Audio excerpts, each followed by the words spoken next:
All right, EJ, this is a weird week. You know why this is a weird week? Because it's AFC North week. And you know why the AFC North is really, really weird? Because the quote-unquote worst team in the division, the last place team that we're starting out with, was 8-9. No bad teams. No bad teams the entire week. I'm celebrating the Ravens, by the way, since they're our first AFC North team, with Baltimore's own. I got Sagamore Rye, made right over there in B-More. This is actually a single barrel select, which is 110 proof. So it's going to be a wonderful show for me. But before we get into all this Ravens goodness, EJ, buddy, how are you doing? What are you drinking? I'm good. We are halfway through this esteemed series. We have put 20 episodes in the can. We have 20 to go. And I have been released. You're good to go? I have been released. They're happy with my progress. And so halfway through seems like something to celebrate. We are back with the People's Tequila. This is Terramana. And I'm celebrating. So here's to halfway through and half more to go. Cheers to you, sir. Yes, indeed. It was like 6 months? Yep. Oh, my God. So it'll be a fun show. Your tolerance is nothing. Yeah, no, I did, like a true professional, I did a little testing. Had one on the 4th of July, had one probably on the 6th or something like that. So this is not a dry run. I will not face down on the keyboard, but still could be a fun show. Well, why don't we get to it? We start off every single team-by-team season preview by recapping at least a little bit of 2021 and what happened. Avert your eyes, Ravens fans. I know you really wanted to forget this one, but to make you feel a little bit better, it was kind of a freakish anomaly year. They did go 8-9. They finished last in the division. Their last 5 games, they went 0-5. They actually ended the year on a 6-loss streak. But I will give them a pass because this was maybe the most snake-bitten team in the entire league in terms of injuries. They lost anyone and everyone. You could not find a single unit on this team that was not completely banged up by halfway through the year. Hell, the running backs were depleted before the season even started.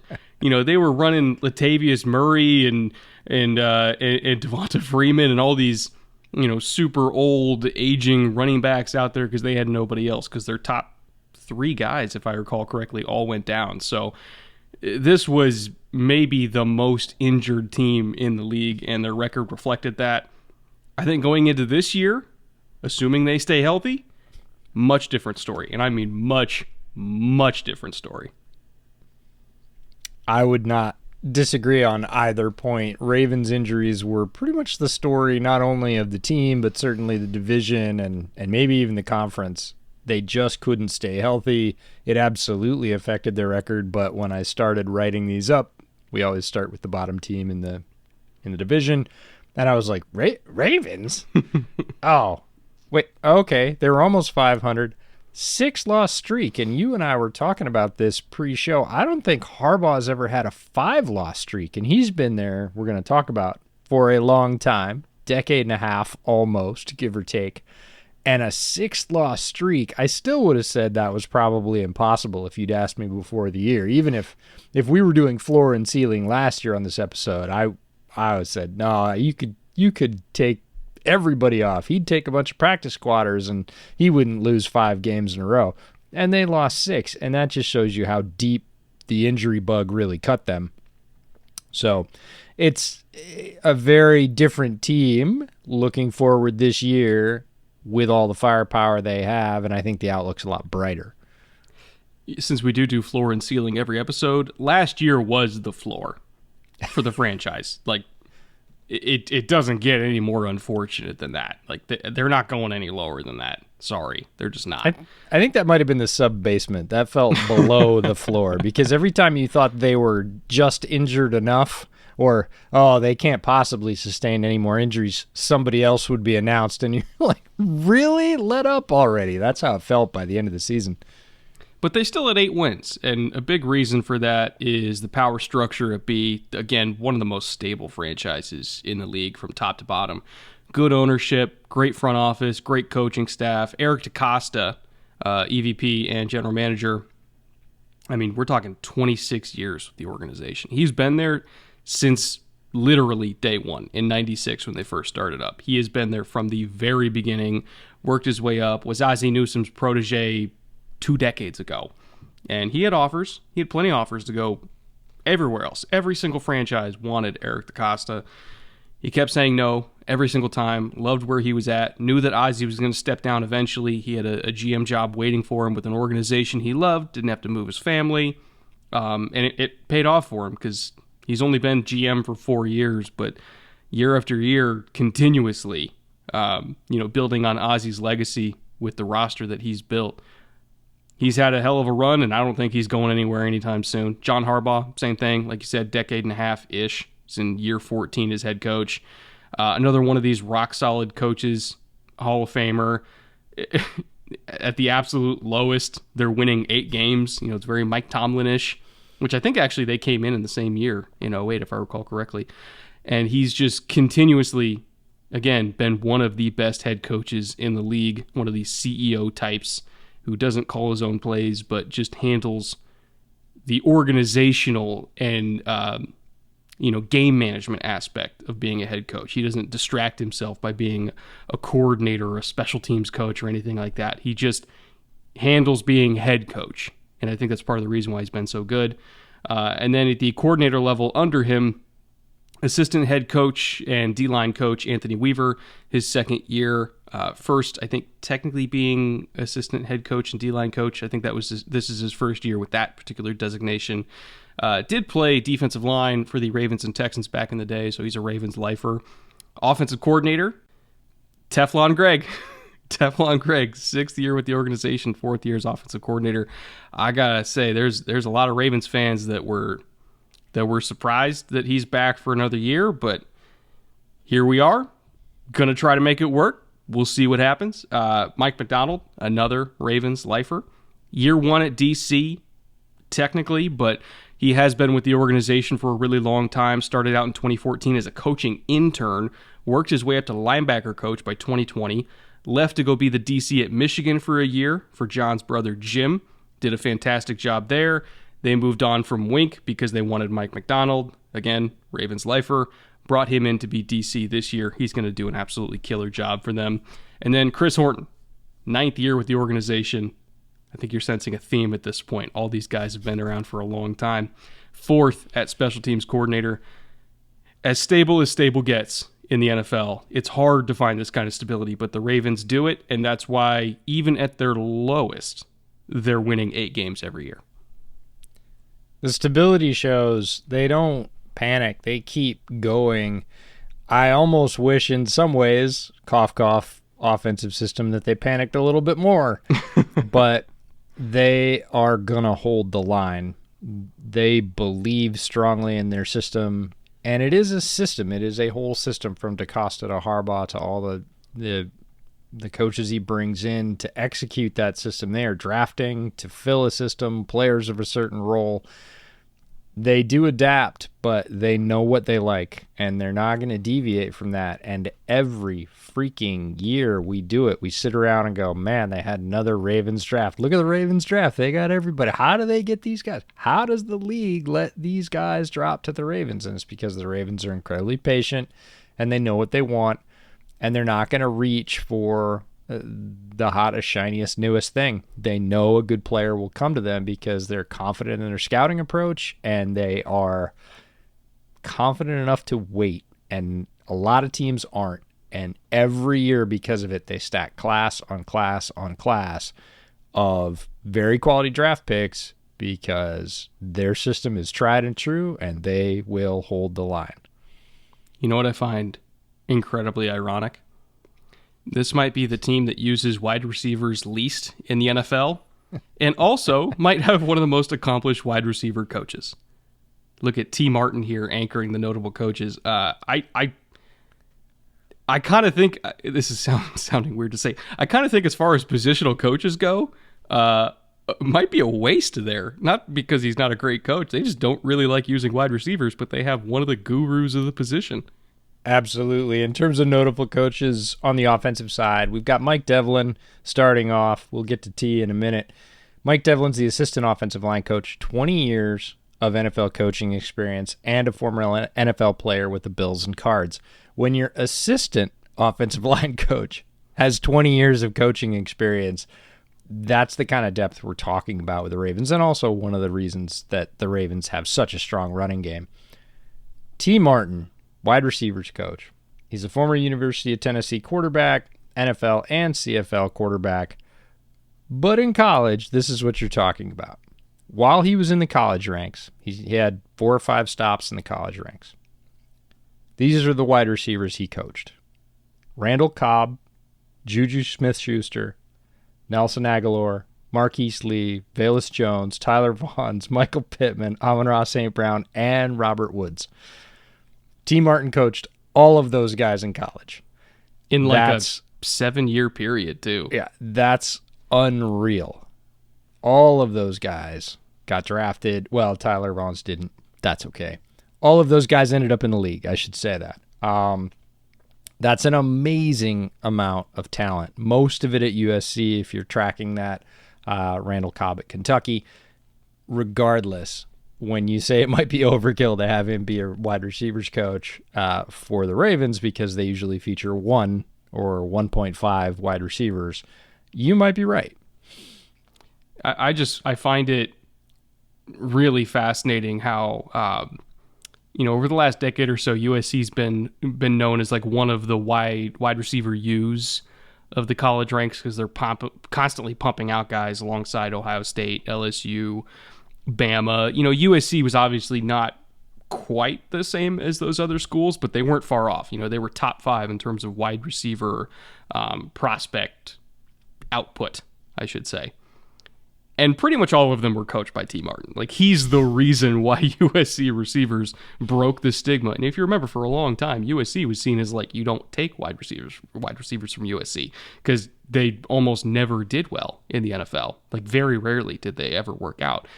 There was plenty of them drafted, but very rarely did they work out. But they're on a hell of a run. Obviously Robert Woods is probably the best one, but like Juju had a highly productive year early in his career. Aguilar's still kicking around. He was a first-round pick. Velus just got drafted. Pittman is the number 1 in Indy. Amon-Ra St. Brown was arguably the number 1 for Detroit last year as a rookie. Like, the stigma's gone, and it's because of T. Martin. So I am fascinated to see what he and Rashad Bateman will do together, because this team's going to run so much 13 personnel that Bateman's going to be the only receiver on the field for a lot of snaps. It'll be probably him and maybe Devin Duvernay or Tylan Wallace. I guess we'll see. But either way, like, Bateman's going to be the guy, and I'm really curious to see how he does this year as the guy under one of the better receiver coaches at any level. Yeah, you and fantasy football players nationwide are interested in that question. Last notable coach on offense, Keith Williams, the pass game specialist. We've talked about this as we work through this entire series. Coaches that come from all over, and we're going to continue saying that. But Keith Williams is interesting in that he signed playing contracts when he was still playing football in the NFL, the World League, and the CFL, all 3 leagues. So you talk about bringing a wealth of experience to your coaching. When you get there, Keith Williams is a perfect example. On defense and special teams, a former Raven. It's a theme. Zach Orr is the inside linebackers coach. He's a former Raven linebacker, not surprisingly, from 2014 to 2016. He's back as a coach. The other thing about this coaching staff is, of the non-notable coaches, which is just the ones we didn't pick, Harbaugh has a thing for small school coaches. He does, doesn't he? He has a thing for coaches that coached at not P5 universities or played as players and then got into coaching at not P5 universities. As you're looking through the bios of all these guys, it's a lot of D2, D3, very small regional schools. He finds coaches that can coach. He doesn't, this would be the coaching equivalent of scouting the helmet, right? He doesn't look and say, oh, you're on the Georgia staff, you must be amazing. He goes and finds coaches that know how to coach and then says, hey, come coach with me. And it's a spread of young to old, but the diversity of where they're drawn from, probably greater than any other staff I've encountered to this point. We're halfway through the series of, man, look at the places all these guys came from. It wasn't, their name and lights that was catching his eye. It was the fact that they can all coach. It's kind of like the name escapes me, who we were talking about earlier on in the series, his assistant wide receiver coach, former wide receiver coach at Eastern Washington. Yeah. Small school, but the receivers that he put in the league in 1 year were Cooper Kupp and Kendrick Bourne. So it's like, maybe he knows what he's doing. Yeah, he's probably got a pretty good idea if you're putting those guys in the league from Eastern Washington, which is not that far away from me. It's about 4 hours away. Actually where the Seahawks used to have training camp. Is it west or east of Spokane? I'm curious. It's just barely west of Spokane. It's almost all the way there. It's over in Cheney, Washington. Yeah, it's out there. Jesus. Yeah, okay. Yeah, it's out there. But if you're putting folks in the league from a school like that, you got a pretty solid handle on your craft, and you'll end up on a staff eventually. All right, free agency. This one's fascinating to me, and we're kind of going with a general theme with how they've built their roster. Because when you look at their losses, none of them were really, massive losses, I would say, individually, but they all kind of add up to a theme. And so obviously, Latavius Murray, Devonta Freeman, they were not going to be kept around. They were stopgap options at running back. They were older. They have a whole bunch of younger guys they like a lot more. They just happened to be hurt last year. But when you look at the defensive line in the secondary, a lot of older guys that were, either rotational players or were just kind of a little bit on the older side, and durability was catching up to them. They really recycled or cycled through that era of Ravens this offseason to get into a newer, younger core for the most part. Pernell McPhee, he's gone. Honestly, I'm surprised he's still even playing because his knee's got to be bone on bone at this point, but he still kept trucking through last year. Brandon Williams, 33, which I had no idea he was 33 already. I didn't even realize he was that old when he first got in the league, but again, lower to mid 30s is when you start to see defensive linemen typically start to slow down, so they moved off of him. Tavon Young, when healthy, is one of the best nickels in the league, but he has dealt with a lot of injuries throughout his career in Baltimore. In his 6 years, he lost 3 seasons to 2 ACL tears and a neck injury. This past year was the only year of his career, ironically, where he'd actually been active for every game. But he was still banged up during the year. So from a durability standpoint, again, moving off him. And then Deshaun Elliott, and then Anthony Averett, Jimmy Smith. Again, a lot of older and or not as durable DBs. They're cycling out for a younger core, some of which they just drafted. And then double that for the defensive line rotation too, with Brandon Williams and Pernell McPhee moving on. So I just found it interesting that they're really making a concerted effort to get younger, faster, and hopefully, for the first time in a while, healthier. Lessons learned from last year, perhaps? It is an interesting trend, and what struck me as I put the list together is a lot of core Ravens. Guys that have been with the franchise for a long time, logged a lot of downs, a lot of plays for this coaching staff, this team, are, it was time to go, and football waits for no player, and teams go through this in cycles, and this is one of those cyclic moments for the Ravens where they're saying, we're going to shift a little bit. We're going to go younger in this case, but we're going to move this talent out and replace it again with that system in the draft that we have. But it's notable. Guys like Brandon Williams, Tavon Young, Deshaun Elliott, those are core Ravens of the recent past, and they're all former Ravens now. So the organization, I don't want to say made itself some holes, made some choices that left it with holes that it had to fill, either through bringing in more free agents or the draft, and they did a little bit of both. I also specifically want to bring up the Marquis Brown trade.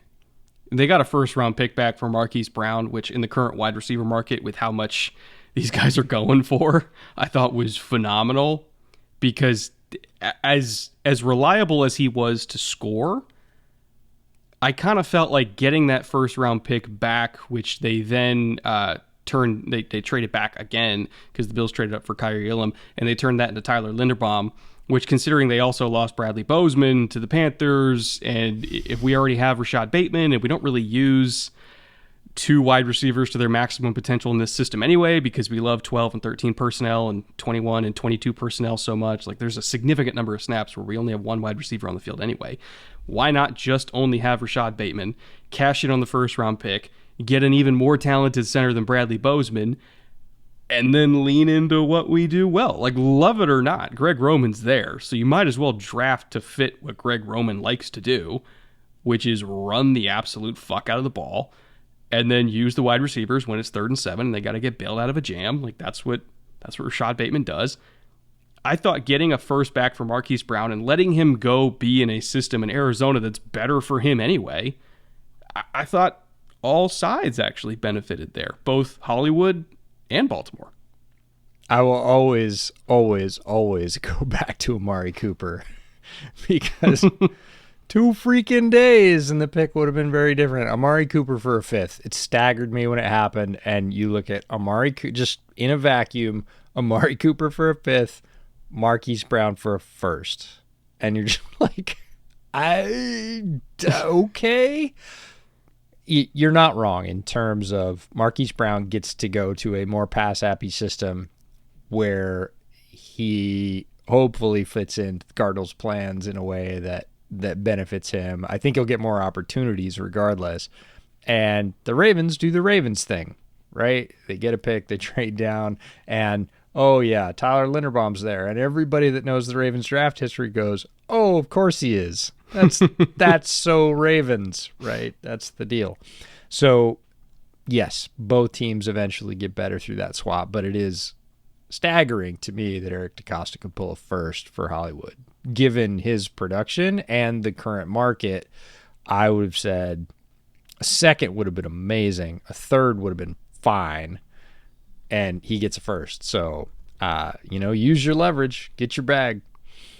Also, on the Arizona side of things, like, even though Marquise is a fit because the Cardinals actually do throw deep to their slot receivers a lot, and that's the role that he's going to play. So I get that on some level. But at the same time, like, man, in this wide receiver class, like, you had Christian Watson still on the board at the time of the trade. Wandale was there, who still fits that role, and that's what he's going to be doing for the Giants anyway. Like, Tyquan Thornton, I understand why they did it at the same time. I'm like, do you really want to give up a first-round pick and like $20 whatever million a year in this receiver class? Like, I just in this economy, literally, yes, in this economy, it was a great job by Eric DeCosta to get a first-round pick in an environment where I never imagined he would. So credit to him. In terms of retentions, Tyler Huntley, one of the most valuable backup quarterbacks in the league. They kept him around for less than $1 million. Oh, that's crazy value for them. Love that. I'm just going to do the record scratch thing for a minute, because you and I were both Tyler Huntley stands when he came out. We advocated drafting him in the late rounds. We said when he didn't get drafted, he should be a priority UDFA.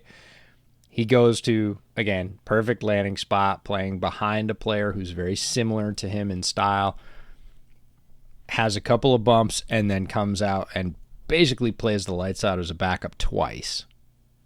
Proves his worth. If any team was truly interested in upgrading a marginal starter and having a true competition, you'd go get a guy like Tyler Huntley. You would pry him away from the Ravens.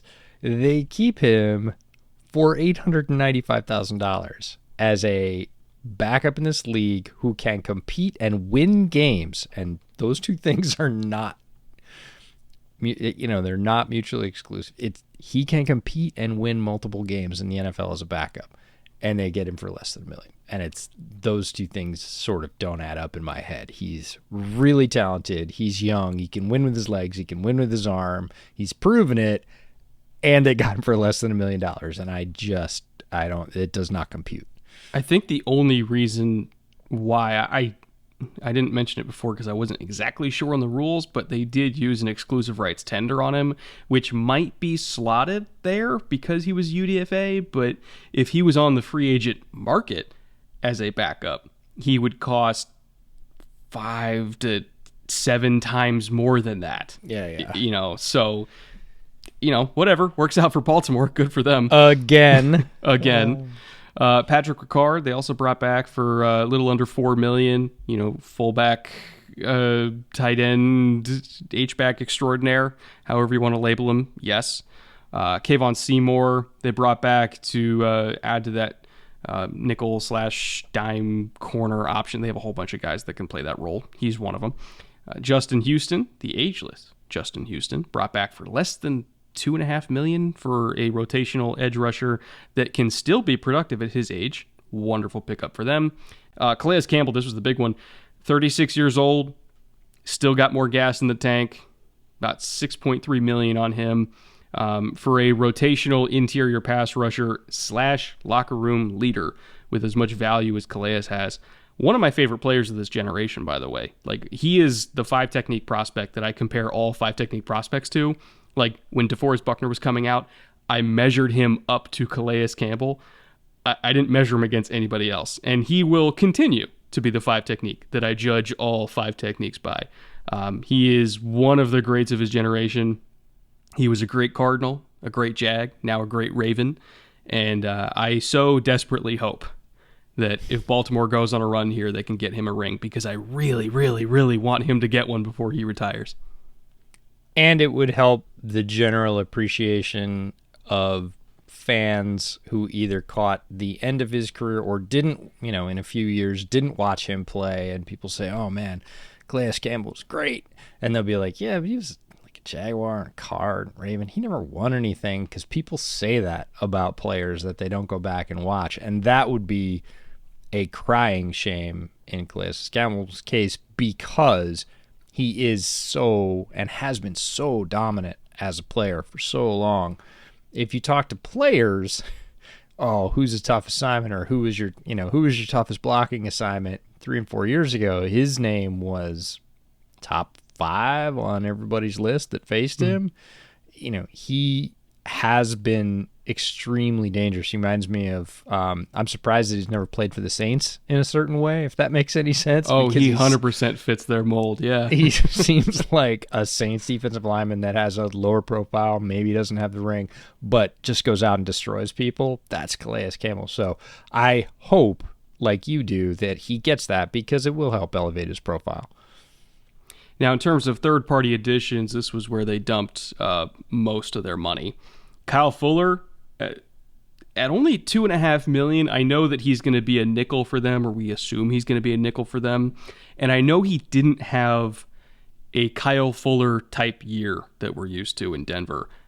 I still think $2.5 million for what he can bring at 30 was still a pretty good bargain. Like, he's going to play a significant number of snaps for them as a nickel. Now, whether he's a nickel meaning in the slot, or a nickel meaning he's just the third corner and then they bump Marlin inside, I'm not entirely sure how that's going to work out, because I do think that it's tough to project, because both he and Marcus are both most comfortable at left outside corner. So maybe it just will depend on who's most comfortable moving off of being left outside corner. That's another problem for another day. We'll find out in camp and in preseason who's playing what. But either way, getting him as a third corner for $2.5 million, good deal for that. Brent Urban, he is a typical Ravens type defensive lineman, coming in the rotation. He's going to give you like 20% of the snaps of just fire and fury.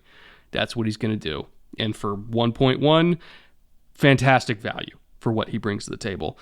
Mike Davis, it's not a Ravens offseason without signing a veteran older running back. He is this year's version. I imagine that once Dobbins and Gus come back healthy, whenever that may be, or maybe Tyler Beatty is getting snaps early while they're coming back, Davis will be the number 3 by the second half of the year. But in the first half of the year, he could get significant work while those guys are coming back. So we'll see. Marcus Williams was the big one, $14 million. He's going to be their new starting free safety for them, really natural in center field. So I think that he and Chuck Clark are going to work really well in tandem together. Because Chuck, I kind of like it better when he's more around the ball. Not that he can't play deep, but I think he's more comfortable being around the ball, kind of being down, getting grimy in the box, all that kind of stuff. Like, he really is good at that, as well as handling man coverage assignments on tight ends and, blitzing and all that kind of shit. He's really more comfortable there. So Marcus as your classic center field free safety, great. Morgan Moses, played a significant number of snaps for the Jets, and I imagine that he's going to be the immediate starter at right tackle because I don't think Daniel Falele is ready to go. Not that he's hurt, but I don't think Falele is ready to handle TJ Watt and Myles Garrett, in the first 6 weeks of the season. So I'd rather have Morgan Moses there. He'll probably start at right tackle, and Falele will back up this year. And then Michael Pierce returning to the Ravens. He is also probably going to be a starter for them. I would imagine he'll play 50 to 60%, of the snaps in total as their starting nose with, some combination of Madubuike, and then Brent Urban, maybe Broderick Washington at 3 technique, and then Pierce and Travis Jones will be rotating at nose, respectively. So, again, a significant amount of money spent here, most of it on Marcus Williams and Michael Pierce, but they got younger, they got faster, and also they got healthier with the third-party guys that they brought in. 6 out of the 7 guys on this list, the only guy I didn't highlight on this list was Vince Beagle because he's sort of just a guy. Fuller's going to play significant snaps. I'm a Kyle Fuller stan. He definitely had a down year. I think in a new role, a lot of people have said, he'd be better if he transitioned to safety. Well, a lot of times nickel responsibilities and box safety is not that different. So I could see him having a career resurgence, especially in Baltimore. Brent Urban, love him. Former Bear, went to the Cowboys, was sad to see him go. Does something with every snap that he gets. Doesn't get a ton of snaps, is definitely a rotational guy, but does something, makes at least one play every week. If you dig back and look at the film, when I saw he went to the Ravens, I was like, that fits perfectly with their defensive line.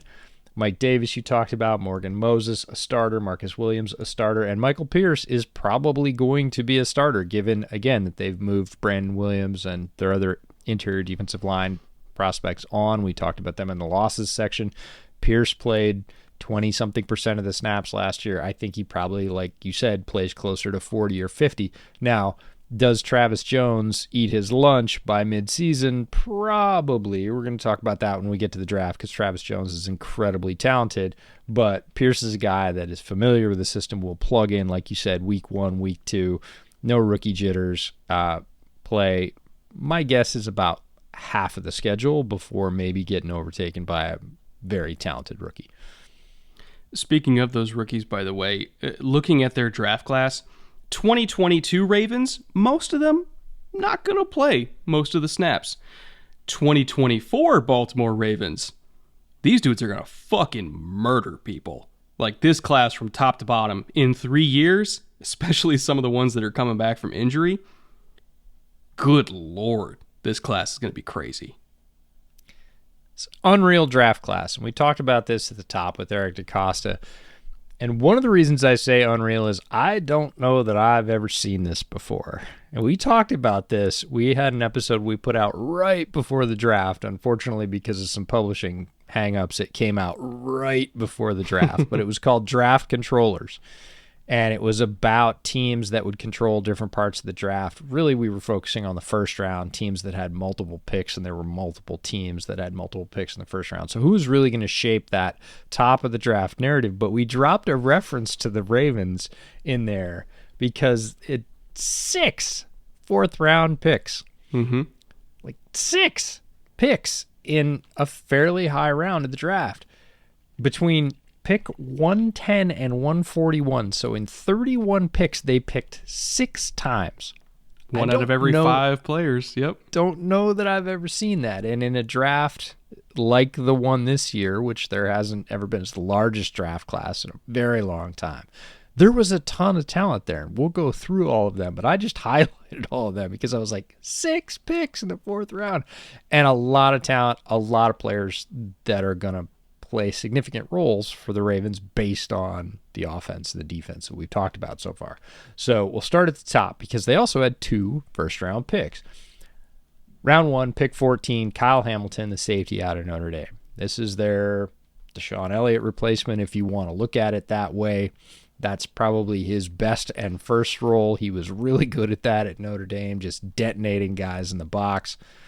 Deshaun Elliott did that for them previously. Like he said, he's going to have some highlight plays this year, but just like he did at Notre Dame, you're going to see more of those next year and the year after that. The second pick in the first round, pick 25 from the Bills, the one you referred to earlier. They went and got Tyler Linderbaum, the center from Iowa.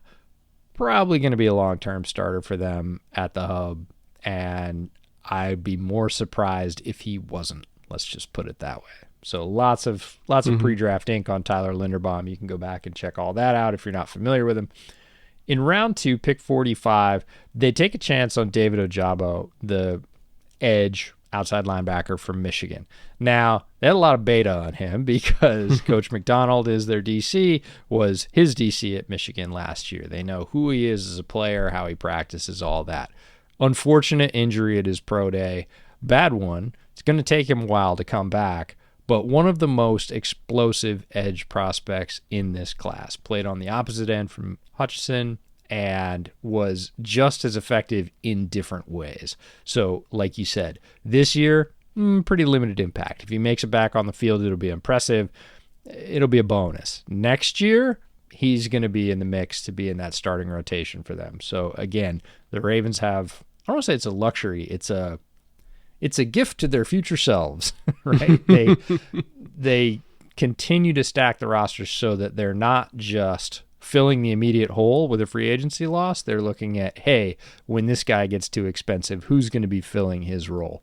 That's the luxury that allows them to pick a guy like David Ojabo.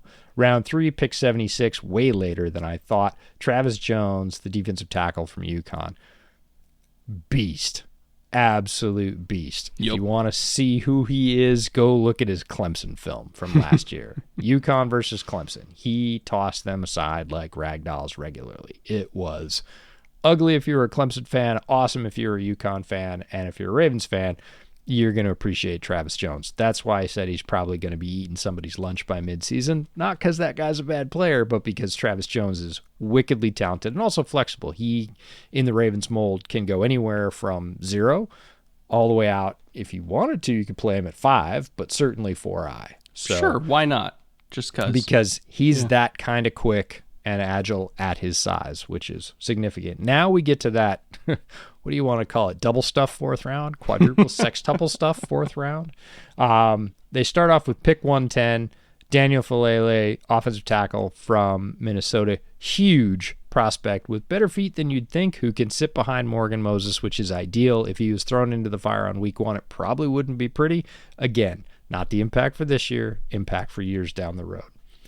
Pick 119, Jalen Armour-Davis, the cornerback from Alabama. This is another one that I feel stupid for not calling pre-draft because he fits their cornerback with good size, who is physical, might be a little stiff, but uses the boundary really well. Like, that's Jalen Armour-Davis. That's a Ravens corner.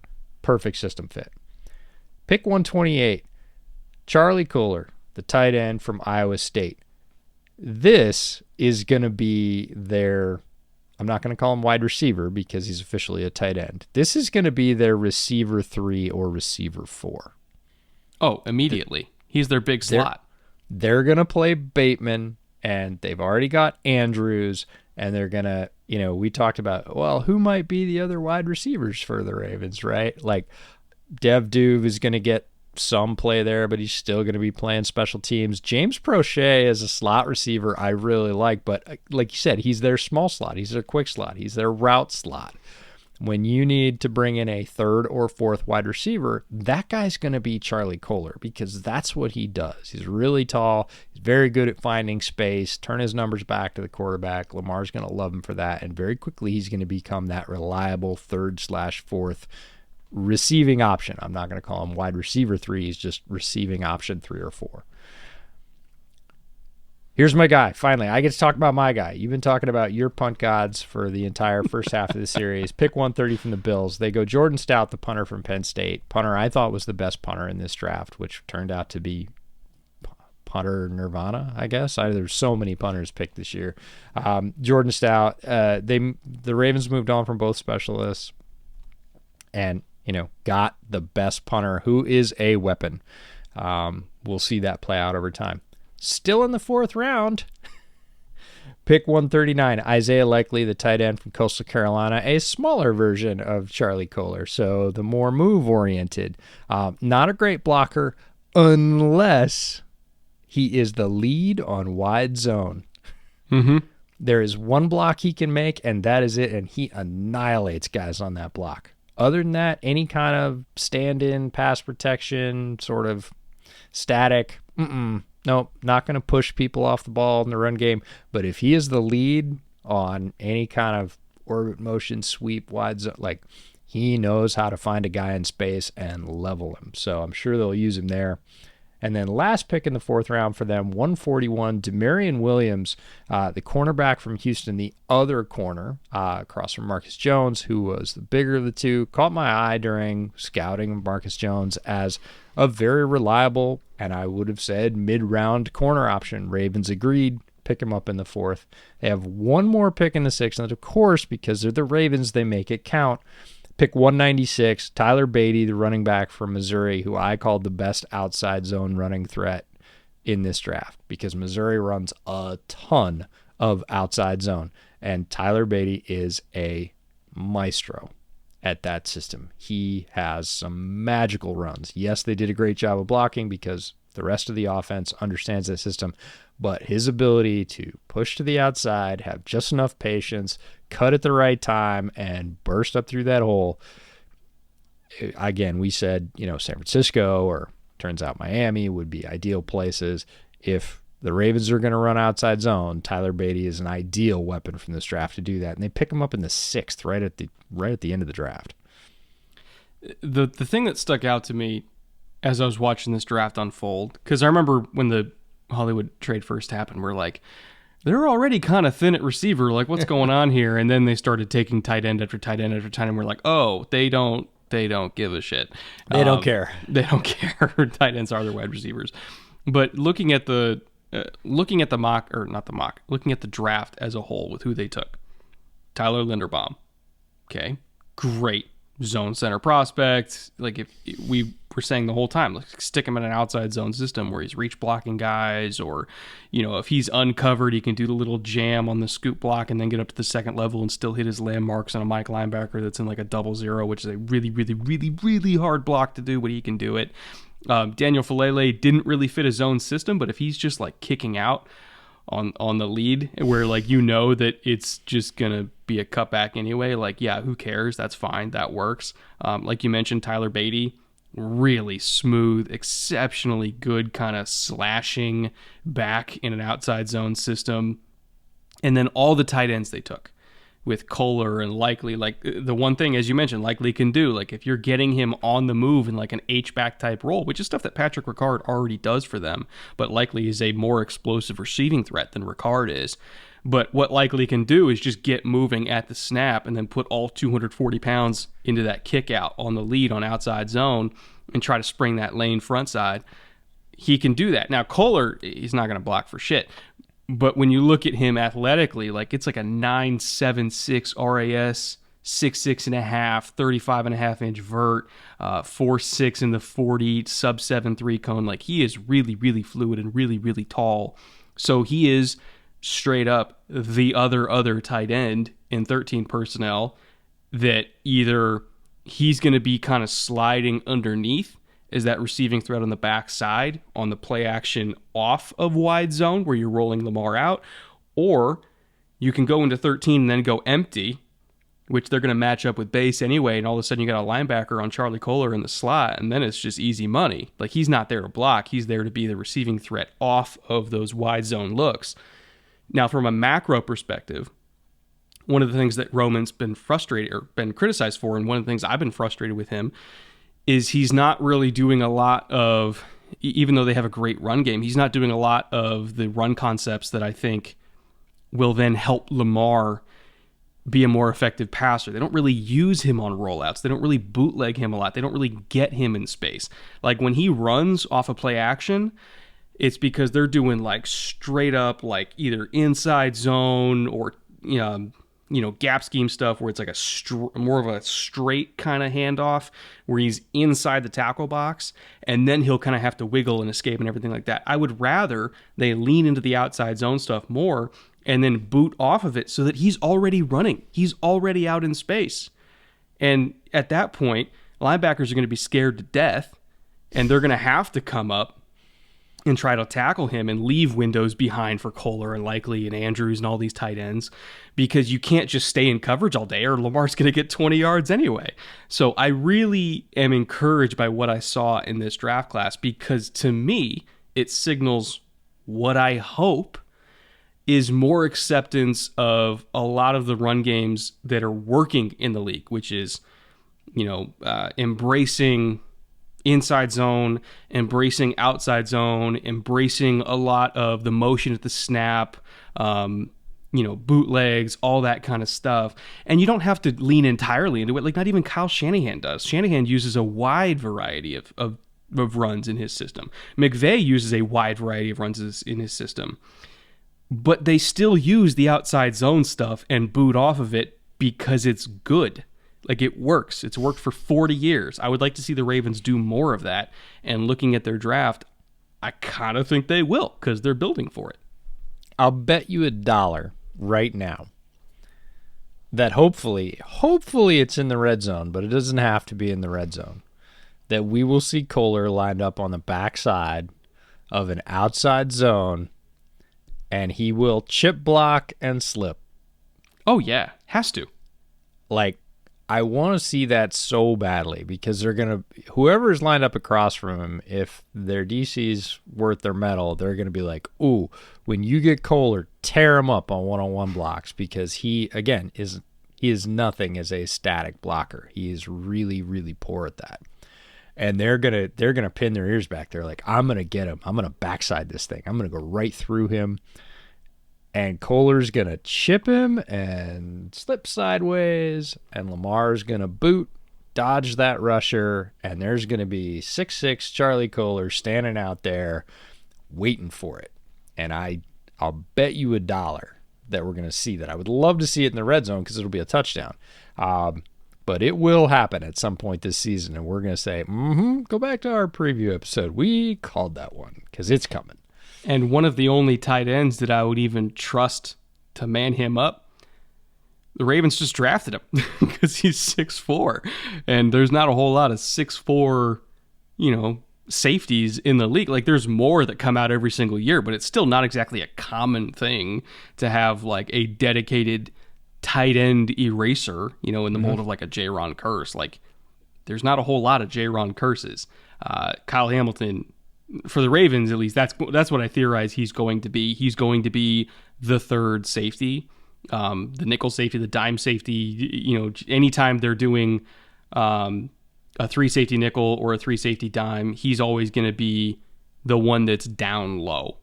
I don't really trust him to be deep at all. And there's a whole bunch of different types of nickel and types of dime, and it depends on matchup. It depends on, where you're at on the field, what the down and distance are, all that kind of stuff. Like, if I recall correctly, under Wink, the Ravens literally had like 10 different types of nickel packages. So it's going to be highly specialized. But Hamilton is going to be the guy that matches up against, Freiermuth in the slot. He's going to match up against really any of the Cleveland tight ends because they have a million of them. Njoku, like that's his role.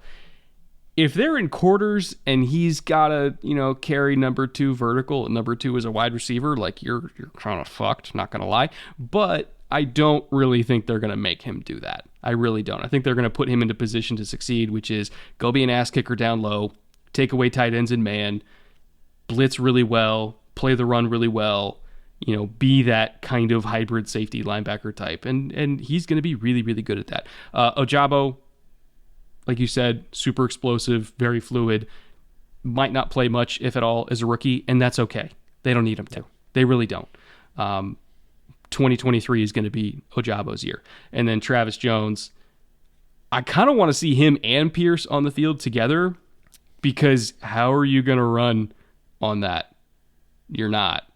So I almost kind of have a conspiracy theory that they're going to kind of go back to that early 2000s, Ravens look, where it's like, okay, what's better than having two 330-pound defensive tackles? Why don't we have 3 of them and put them all out there? Just see what happens. Like, I think that's what's going to happen with Travis Jones. He's too good not to play. So, man, this class overall, really exciting. We're heavily projecting what we think they're going to be used as. That's just what we think they're going to be used as. But considering the skill sets all these guys have, I would be very surprised if they're used any other way than how we just described. Well, that doesn't put us in a box at all. We're totally safe now. Yeah. Somebody's going to clip this up and bring it back to us in like a year coming. When Kyle Hamilton's playing free safety, and we'll be like, fucking A, come on. Yeah. Right. No, here's your receipts. You said in the middle of a 40 podcast streak, and I'm holding you to it.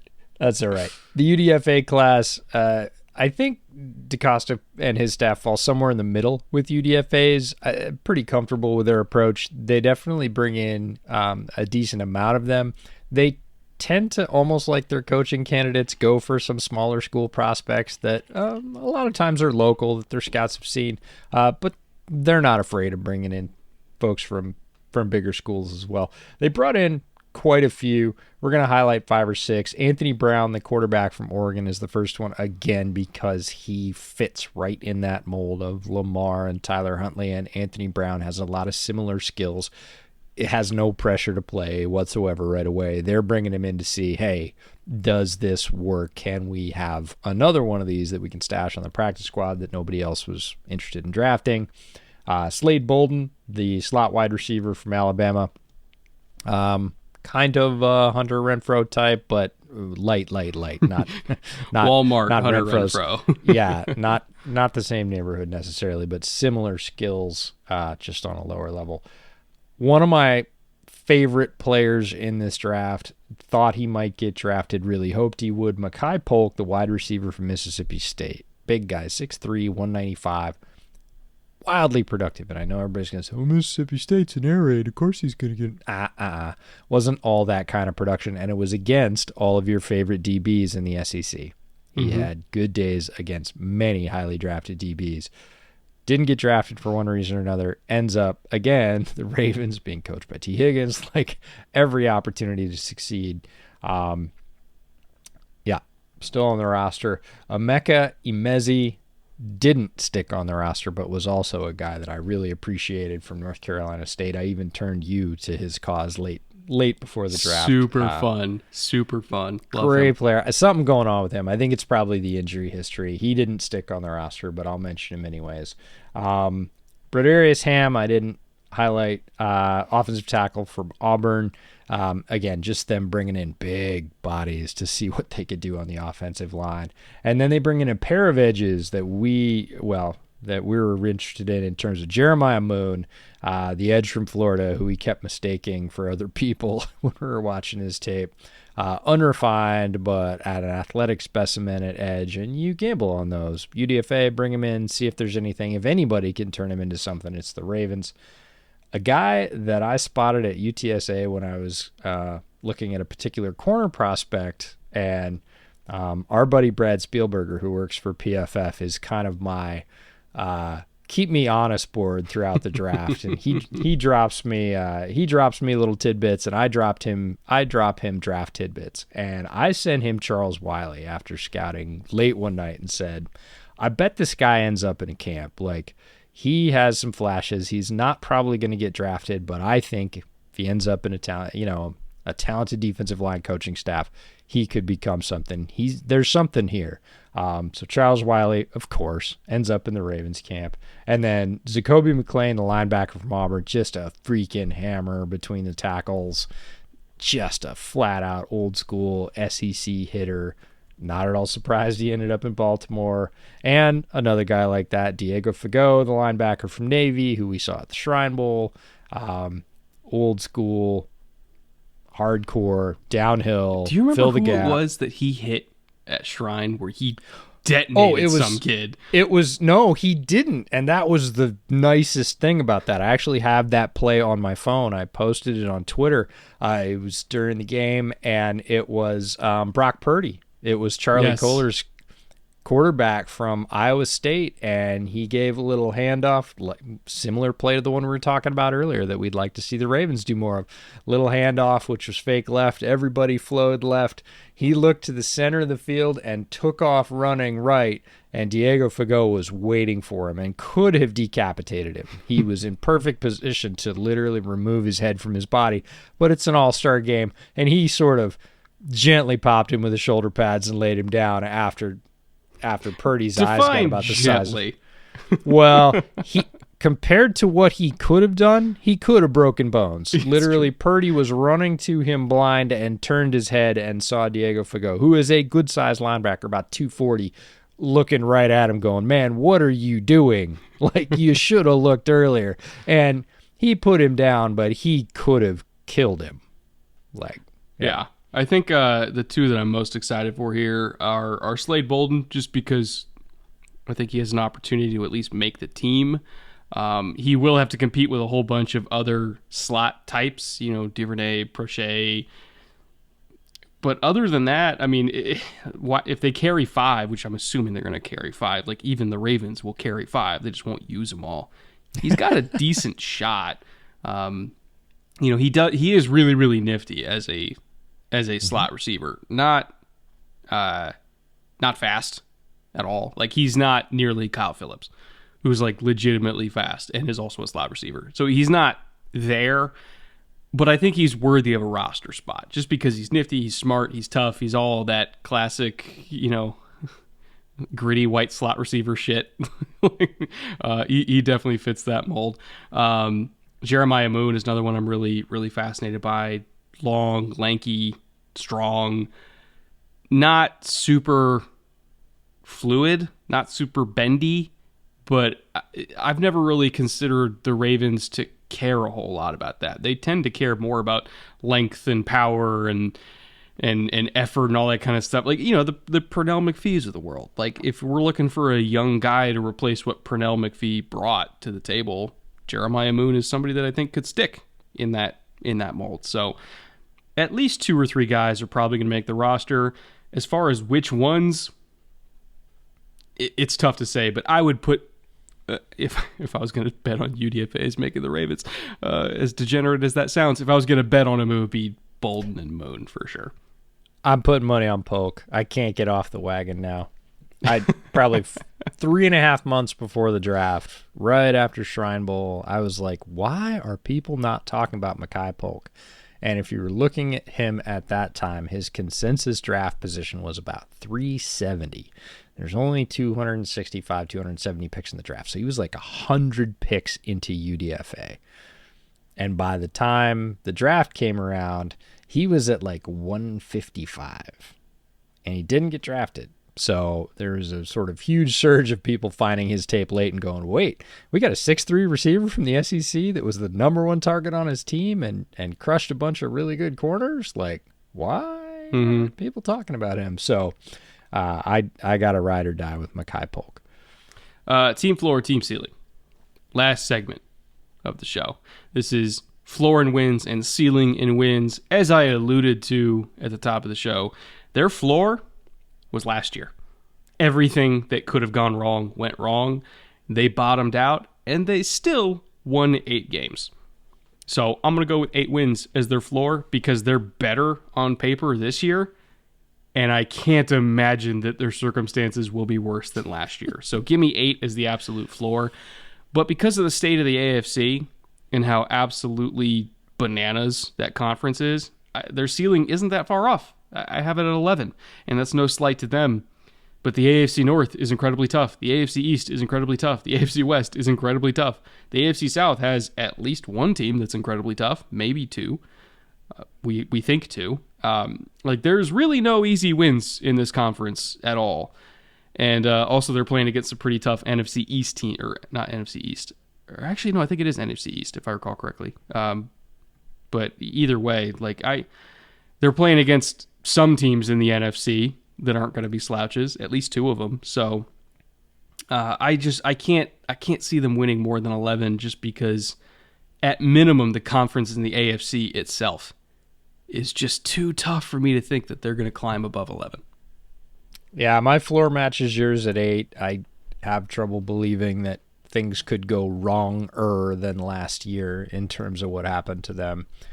My ceiling's a little tighter. I put it at 10 for a lot of the reasons you talked about. And could they win more than 10 games? Abso-freaking-lutely. If Lamar absolutely ascends in the sort of character of his MVP season and Greg Roman flexes a little bit and decides that wide receivers aren't the Antichrist, they could win 11 or 12 games. They could go on that kind of run.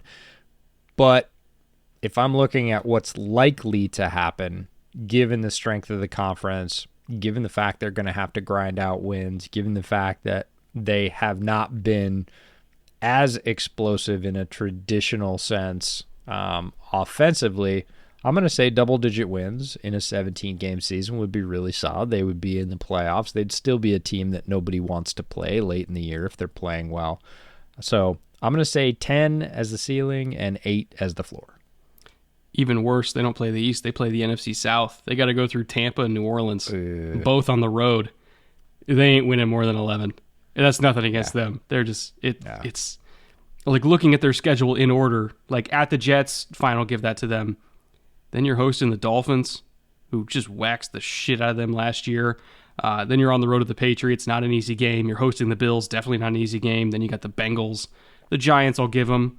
The Browns, I'll give them. And then you got Tampa, New Orleans, back-to-back. Carolina, I'll give them, sure. Jags, yeah.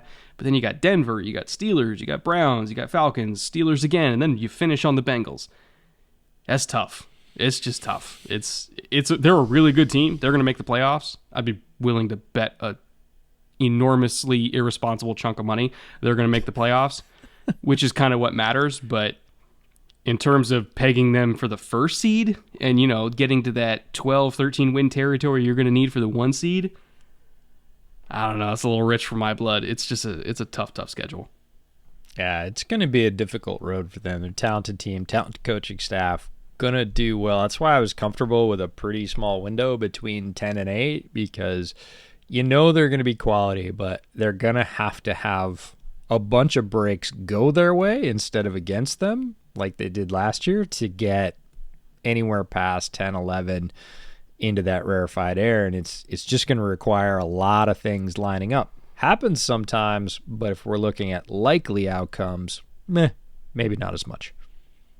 Well, that'll do it. I got to say, this is probably the best last place team we're going to talk about the entire series. Because, I was surprised that they were the first ones we hit up. But technically speaking, because of tiebreakers, they did finish last in the AFC North. Tomorrow, we're hitting Cleveland, who also had the same record at 8-9, but through whatever layers of technicalities, they finished third. And then after that, we got Pittsburgh and Cincinnati. So absolutely loaded week of teams to talk about. And then remember, on Friday, we're wrapping it up by picking, Defensive Player of the Year, MVP, all those, yearly awards, but within the division itself. So if you're a Ravens fan, you're listening to this for the first time, make sure to come back every other episode this week so you can figure out who you're going to try to beat the shit out of for the next 6 months. And we'll see you guys tomorrow, talking Browns. Later. Take care.